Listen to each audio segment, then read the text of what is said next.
Hey there, welcome back. Today we're going to be doing wiring. I know it's your favorite, it's my favorite too. But anyway, we're going to do the classic update kit from AEW Auto. This year's for a 68 to 69. Your years may vary. Comes with everything you need in the kit, uh, including a nice little diagram. Now, obviously, that's not going to show you where the wires are ran because you're going to do that. But it helped me to sit in my chair in the house one night and go through and plan all the things I'm not going to run and be able to pull out. And one thing that I'm doing, you may or may not do the same, is I'm putting my battery in the trunk. So that means that, you know, normally a wire comes all the way up to, say, the alternator post or the starter lug to feed positive up to the front. I'm doing that different. I'm running a starter solenoid in the rear, and battery will go to that, and then the key will trigger that solenoid so that the wire that goes to the starter is only hot when I turn the key. What does that mean? Well, that means my fuse block has got to get power from somewhere, because everything up front is only going to be powered when I turn the key, right? Except for an alternator feed, but not powering the fuse block off that. So I'm going to run another wire from the battery. I'm going to run a 4 gauge. It's going to be fused. It's going to go all the way up to the fuse block. So that means I need to modify, or even install it, I need to modify this little guy. And if I look on here, on this handy schematic, I can see the wire that would normally go out. Where's this at?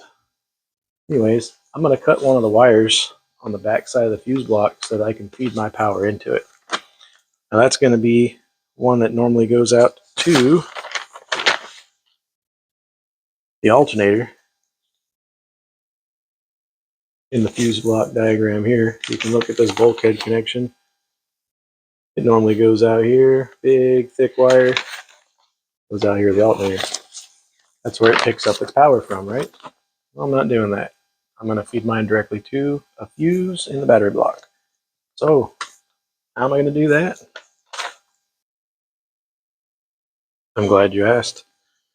Here's the connector I was talking about, and it should be, you can probably see the large black wire here. I'm sorry, the large red wire. Well, you know what? Let's just make this easier. This part comes apart. Just got some little tabs on it. And when sandwiched together, your fuse block hangs off of this bulkhead connector. But this is the bulkhead connector, and this is my large red wire. So I'm going to retain this pass-through in case I need to power something large like radiator fans or something that needs a large amount of power. So I'm just going to cut this guy right here. I know, it's brand new, and I'm cutting it. Just relax. It'll be over soon. Here we go. Now, if you look in here, you can see that the wire that feeds in also has a bus bar that feeds all your other constant hots, right? So anything you put to that, this wire now, is going to feed everything under there. And this wire is going to go to my 4 gauge, which goes back to the back of the car. This wire, I'm just going to tape up and leave sitting there. We're going to use that for later. Well, hello there. Welcome back. Now we're going to keep moving on to making the Chevelle drive, because I keep getting people telling me drive it, Brian, Jason. That's what we're going to work on next. To do that, I need the wires and all the battery and things.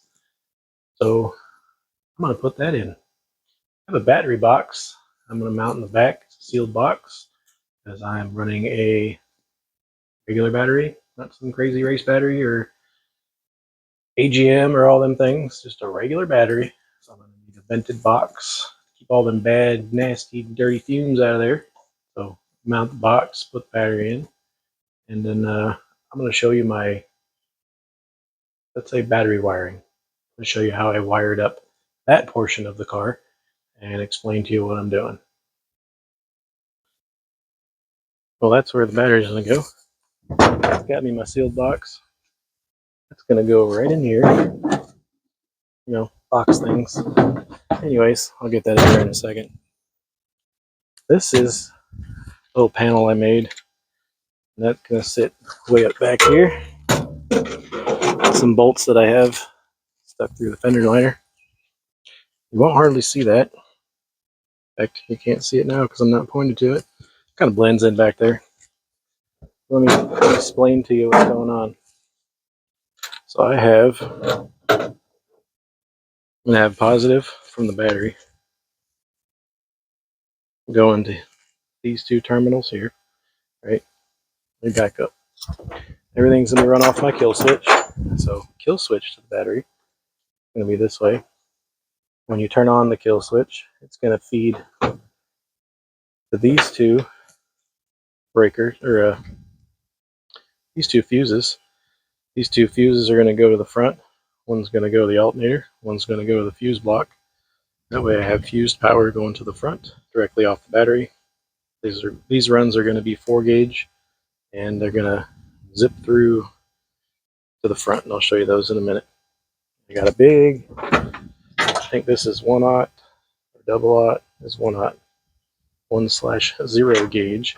It's going to come up to the top of the solenoid here.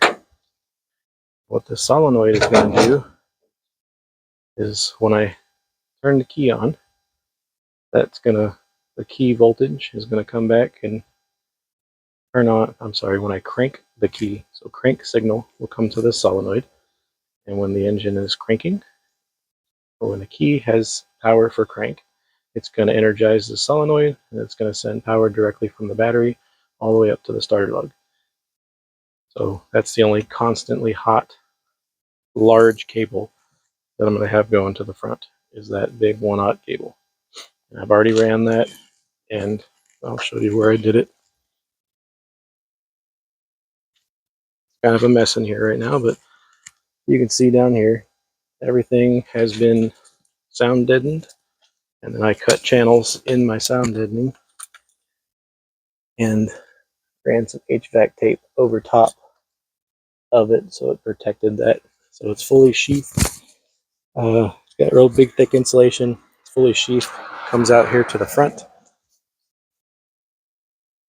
And right down in here, there's a lug, a bulkhead fitting, and that goes to the starter.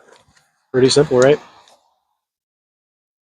The other cable that I have for the alternator has a similar setup.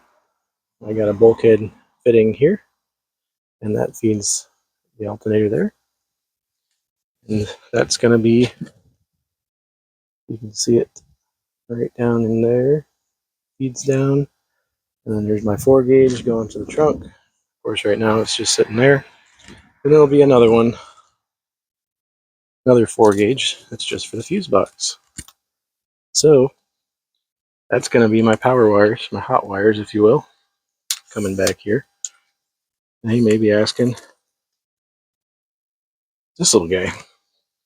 Well, I wanted to make sure that my fuel pump has good solid voltage. This is a high amp, 120 amp continuous duty relay. So if you have a regular relay on off, it's designed for switching things. When you're putting a lot of power through it and it's always on when the car's on, it's going to get hot. So you'll make sure you got a good relay back here that can take that. So a continuous duty relay.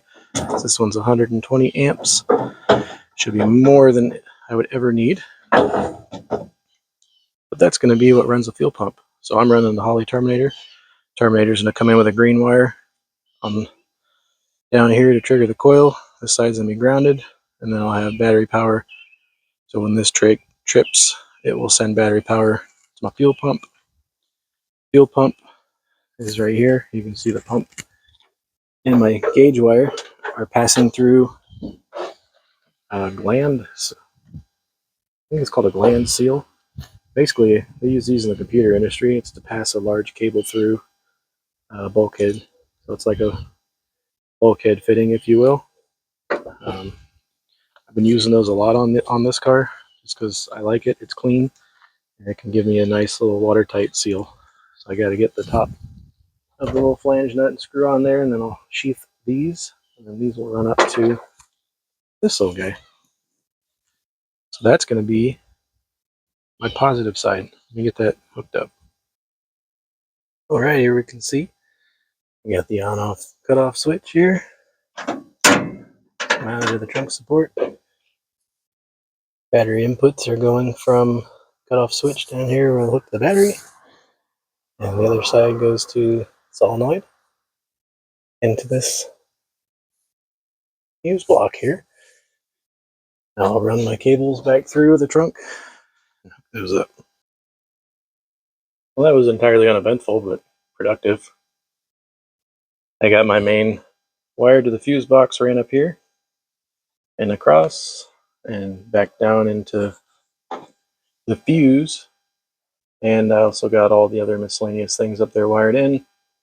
I try to run everything that I wire in this TechFlex stuff. It's pretty cheap on Amazon. Provides a pretty good protection for it, for the wiring, whatever you have. And I'll run some adhesive lined heat shrink on the ends to seal it. Like I say, I try to do that. Sometimes it doesn't really work out that way. This positive cable is just sitting there. I didn't want to hook it up yet. Not ready to test my smoke machine. I'm going to drill a hole in the back of the box there. I'm going to pass through this. That's for the terminator. It has to be hardwired directly to the battery, not anywhere else, directly to the battery. I'll cover that later in the terminator install video that I'm going to make. But anyway, that's going to be a cable gland right there that comes through, and it pops both of those onto the battery. You can see my ground goes down through the another cable gland there, and it gets grounded to the frame, and the battery side goes up there to the front. So yeah, that's pretty much wraps up my positive and negative side. We'll call this the battery wiring and other things. So hopefully that all made sense. I know I did a lot of research trying to figure out how I was going to do this and why. And well, if you've watched my show for a little while or been around cars for a little while, you know that sometimes batteries just don't do battery things, and sometimes they get a little excited and jump around and start fires and things. Say the last project I had was a 50 Pontiac, and I bolted my battery to the floor, and well, the floor wasn't, strong. So I went around a corner one morning on my way to work, and battery decided it wanted to be married to the side of the trunk there. So it just started welding itself to the side of the trunk, inside of the trunk, which was also electrically, had a popper on it. So I couldn't get into the trunk in there. And of course, I'm in the military at the time, so I'm wearing complete head to toe white. So that was interesting uniform's done. I had to get under there and get that battery unconnected so it didn't burn the whole car down, and still made it to work on time, and all the things that happen when you're playing with cars. What I'm trying to say is you might want to make sure that your stuff is solid.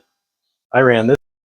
I don't know if you can see them. I got 2 pieces of all thread there, and still got some touching up to do, paint and whatnot, but I got a threaded coupler here that I welded to the frame, so that's got something solid to pull on. Does that on both sides there. Hopefully that won't happen when I'm slinging this thing around. So make sure you plan out what you got. If you guys got any questions, please let me know. I'll try to describe it the best I can. Most of the information I got for this was from David Freiberger from the F-Bomb, or F-Rod, the Fraud, when he did his little wiring segment. So you can check out Roadkill, and that'll give you a little diagrams and whatnot. Anyway, thanks for hanging in there, and stay tuned for the next video where we get more in depth in wiring.